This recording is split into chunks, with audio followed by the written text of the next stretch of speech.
And now we are walking away from the Bloody Pond. Say goodbye, Bloody Pond. Bye, Bloody Pond. And we're walking.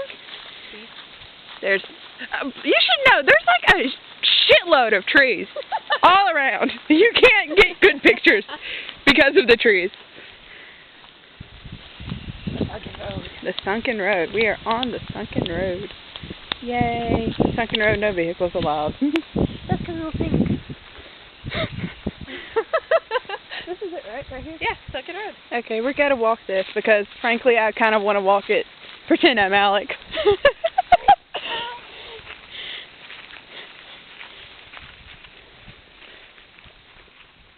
Walking.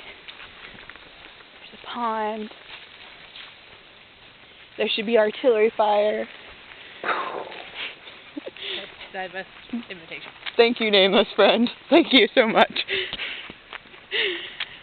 And random rocks, which were probably there. The only remainders left. Oh, and you should know, there's small woodland creatures everywhere. Deer? Like, they aren't afraid of cars anymore. I wish you stayed here and watched you. They're like California deer. They just kind of do like, oh, hello. You're going to get swept away, right? I'm just going to go poof in front of you. You're going to stop. You're not going to kill me. We have very posh wildlife out here, and the squirrels are demonic. Honestly, like, I half the time I see a squirrel in here, and I kind of want to go say Cristo, but I'm afraid the eyes will turn black. And there's trees. Lots and lots of trees. There are probably more trees at the time. Which, if you're going to go into detail, you could probably have, like, random trees suddenly becoming corporeal. I'm a ghost tree.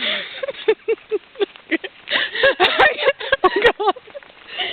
Ghost tree. Oh, God, there has to be a ghost tree in the story. Sam has to run into it. What the hell? Here, why don't you pretend to be Sam? Run into a ghost tree, nameless friend.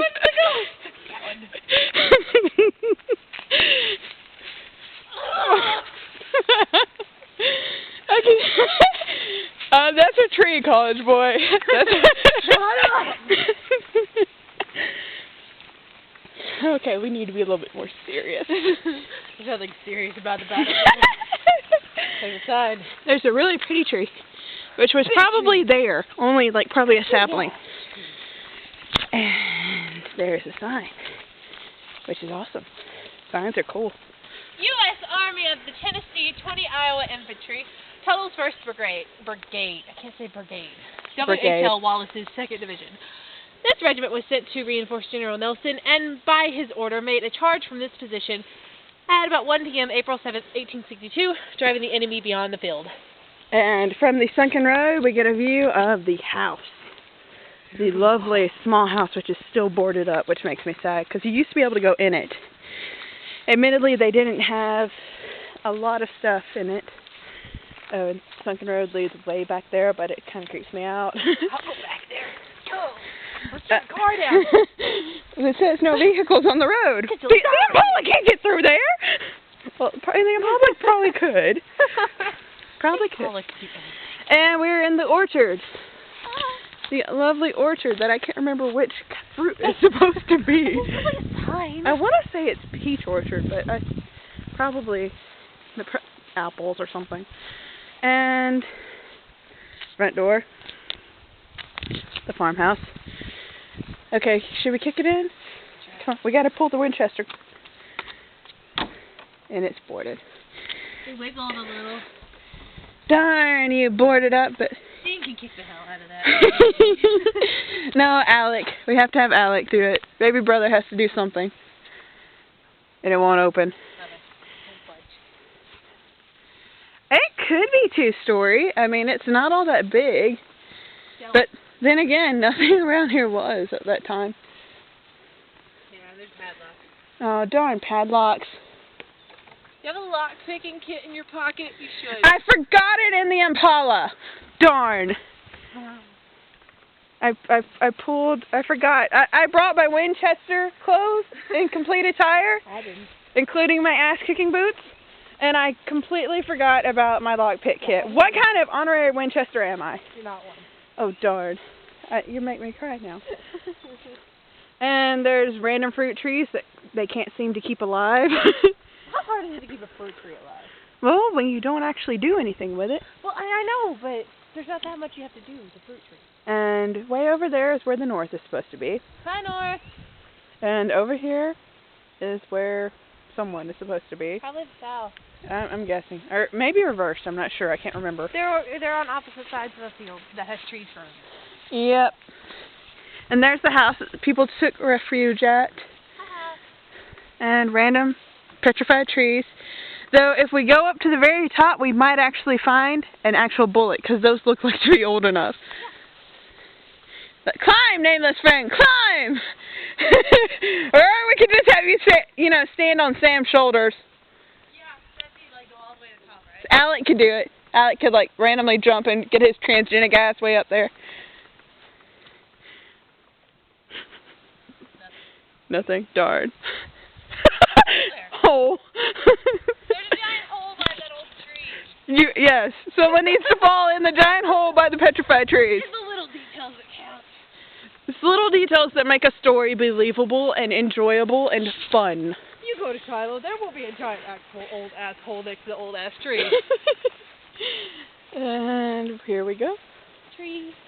Trees, trees, trees. They should have more the interactive little things, but then again... This is Shiloh. True. Well, if they can shell out the cash to have a camera set up to watch the stupid eagles, then they should shell out the cash to have, actual... Interpretive internet. No. I've never been there. You haven't? No. There's a little 10-minute movie. Why would I go to the interpretive center?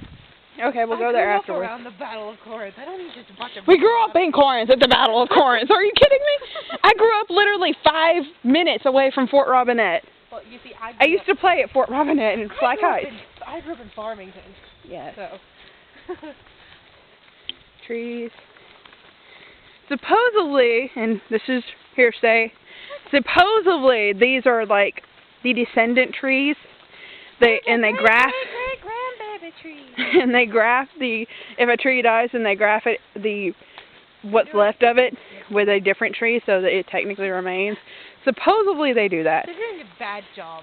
They're doing a very bad job. And it's a little hideaway and a plaque. We have to love plaques. U.S. 61st Illinois Infantry, Miller 2nd Brigade, Prentice 6th Division, Army of the Tennessee Blue Car. This regiment relieved one of Hurlbut's regiments. Relieved one of Hurlbut's regiments and was engaged here from about 2 p.m. to 3 p.m. April 6, 1862. Yes, we've already seen the Hurlbut's monuments. Yeah, people. Good thing. You know that they like the color blue. I like blue. Blue! Blue is awesome. Somebody knows their colors. And more trees. Many, many trees. Oh, they might actually have a speaker thing. No, they don't. The peach orchard. I knew it's peach. I knew it was either peach or apple. So there, I was on. That is, over there is where the north... Wait, where's... Locate the house. North is in front of the Bloody Pond. Okay. And the peach orchard over here. The Mains George cabin and the peach orchard, and we are here. This is where the Confederacy was. The Confederacy is on the other side, and this is the Hornet's Nest is behind us. Pittsburgh Landing. The Mains George cabin. At the time of the battle, this land was owned and farmed by the W. Mains George family. When the fighting started, the family fled. Later, they returned to find their home burned and possessions destroyed. After the battle, a cabin from another part of the battlefield was moved here to replace the one swept away by war. The short path to your right leads to this historic building. That's probably been redone several different billion times.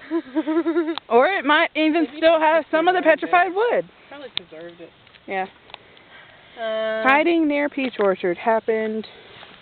Battle begins a little before 6. 5-ish on April 6th. And this is from 10:30 to 3 near the Peach Orchard. Then it closed down, and then it 7 to 12.